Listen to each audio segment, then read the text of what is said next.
പോട്ട bank കവർച്ച കേസിൽ പിടിയിലായ പ്രതി റിജോ ആന്റണിയെ ഇന്ന് കോടതിയിൽ ഹാജരാക്കും. 36 മണിക്കൂർ നീണ്ട പരിശ്രമത്തിനൊടുവിലാണ് പ്രതിയെ പോലീസ് ഇന്നലെ പിടികൂടിയത്. ആർഭാട ജീവിതത്തിനായി ചെലവഴിച്ച തുക ഭാര്യയ്ക്ക് തിരികെ നൽകാനാണ് മോഷണം നടത്തിയത് എന്നാണ് പോലീസിന്റെ വിശദീകരണം. കൊള്ളയടിച്ച തുകയിൽ 10 ലക്ഷം രൂപ കണ്ടെത്തിയിരുന്നു. കൂടുതൽ വിവരങ്ങളുമായി തൃശ്ശൂരിൽ നിന്നും ലെവിൻ കെ വിജയനാണ് ചേരുന്നത്. ലെവിൻ, എന്തായാലും വലിയ അന്വേഷണങ്ങൾക്കൊടുവിൽ ഇന്നലെ പ്രതി പിടിയിലായിരിക്കുകയാണ്. ഇനി പ്രതിയുമായുള്ള മറ്റ് തെളിവെടുപ്പ് അടക്കമുള്ള കാര്യങ്ങളിലേക്കാകും പോലീസ് കടക്കുക. അതോടൊപ്പം ബാക്കി തുക കണ്ടെത്താനും ശ്രമമുണ്ടാകും. ഏതു രീതിയിലാണ് ഇന്നത്തെ പോലീസ് നടപടികൾ?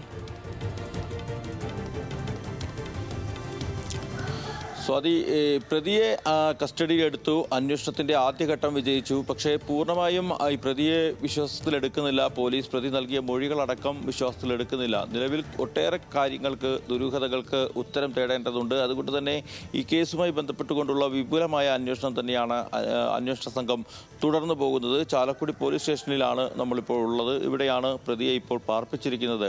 ഇന്ന് റൂറൽ എസ് പിയുടെ നേതൃത്വത്തിൽ വിശദമായ പ്രതിയെ ചോദ്യം ചെയ്യും. തെളിവെടുപ്പ് അടക്കമുള്ള നടപടികളിലേക്കും ഒരുപക്ഷെ കടന്നേക്കും. നിലവിലെ സാഹചര്യങ്ങളിൽ വിശദമായ ചോദ്യം ചെയ്യൽ നടത്തി പ്രതിയിൽ നിന്ന് കൂടുതൽ വിവരങ്ങൾ തേടാനാണ് സാധ്യതയുള്ളത്.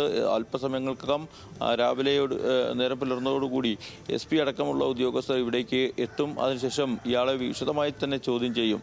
ഇന്നലെ രാത്രി 7:30യോടുകൂടിയാണ് പ്രതിയുടെ വീട്ടിലെത്തി പോലീസ് കസ്റ്റഡിയിലെടുക്കുന്നത്. അതിനു മുൻപ് തന്നെ മഫ്തിയിലും അല്ലാതെയുമൊക്കെ ഉദ്യോഗസ്ഥർ ഇയാളുടെ വീടിന് പരിസരത്ത് തൃശ്ശൂർ പോട്ടയിലെ ആശാരിപ്പറമ്പ് എന്ന് പറയുന്ന സ്ഥലത്താണ് ഇയാളുടെ വീടുള്ളത്. ആ വീടിൻ്റെ പരിസരത്ത് നിലയുറപ്പിച്ചിരുന്നു. കൃത്യമായ അന്വേഷണത്തിലൂടെ പ്രതിയിലേക്ക് എത്താൻ പോലീസിന് സാധിച്ചിരുന്നു. പിന്നീട് പല കാര്യങ്ങൾ പരിശോധിച്ച് ഉറപ്പിച്ച് ഇയാൾ തന്നെയാണ് പ്രതിയെന്ന് സ്ഥിരീകരിച്ചതിന് ശേഷമാണ് പ്രതിയെ കസ്റ്റഡിയിലെടുക്കുന്നത്. വൈകുന്നേരത്തോടുകൂടി ഉദ്യോഗസ്ഥർ വീട്ടിലെത്തുകയും രാത്രിയോടുകൂടി കസ്റ്റഡിയിലെടുക്കുകയുമായിരുന്നു.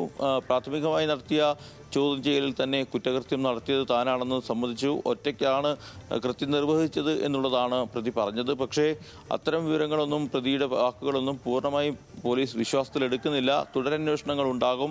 ഇതുമായി ബന്ധപ്പെട്ടുകൊണ്ട് ഇയാൾക്ക് ആരുടെയെങ്കിലും സഹായം ലഭിച്ചിട്ടുണ്ടോ എന്നതടക്കമുള്ള നിലയിലുള്ള അന്വേഷണം കൂടെ പുരോഗമിക്കുന്നുണ്ട്. ഏകദേശം 1.5 മാസത്തോളം ആസൂത്രണം നടത്തിയാണ് പ്രതി ഈ കവർച്ച നടത്തിയതെന്നാണ് പോലീസ് പറയുന്നത്. അതിൻ്റെ വിശദാംശങ്ങളടക്കം ഏത് നിലയിലാണ് ഇതിനുവേണ്ടി അയാൾ സ്വയം ഈ കാര്യങ്ങൾ പഠിച്ചത്, മനസ്സിലാക്കിയതെന്നടക്കമുള്ള വിവരങ്ങൾ ലഭിക്കേണ്ടതുണ്ട്. അതുകൊണ്ട് തന്നെ വിശദമായ ചോദ്യം ചെയ്യൽ നടക്കും. അതിന് മുന്നോടിയായി ചോദ്യം ചെയ്യലിന് ശേഷം ഇന്ന് പ്രതിയുടെ അറസ്റ്റ് രേഖപ്പെടുത്തും. ഉച്ചയ്ക്ക് ശേഷം കോടതിയിൽ ഹാജരാക്കുമെന്ന് തന്നെയാണ് ഉദ്യോഗസ്ഥർ അറിയിച്ചിട്ടുള്ളത്. അതിന് മുന്നോടിയായി തെളിവെടുപ്പ് നടത്തുന്നതിനെക്കുറിച്ചും പോലീസ് ആലോചിക്കുന്നുണ്ട്.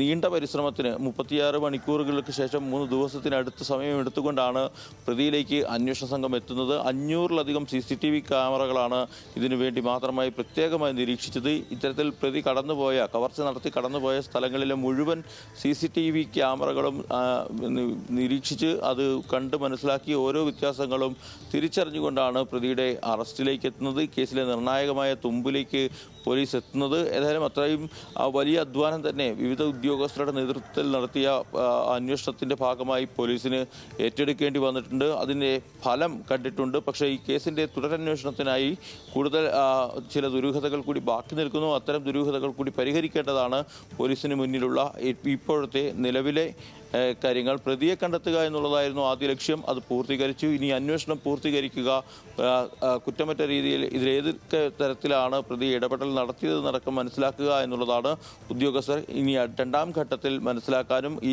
കേസിൻ്റെ ഭാഗമായി കൂടുതൽ കാര്യങ്ങൾ അന്വേഷിക്കാനും ഇരിക്കുന്നത്. സ്വാതി. ശരി ലെവിൻ, എന്തായാലും ഇന്ന് പ്രതിയുമായി കൂടുതൽ തെളിവെടുപ്പ് അടക്കമുള്ള കാര്യങ്ങളിലേക്ക് പോലീസ് കടക്കുമെന്ന് തന്നെ പ്രതീക്ഷിക്കാം. ആ വിവരങ്ങളാണ് ലെവിൻ നൽകിയത്.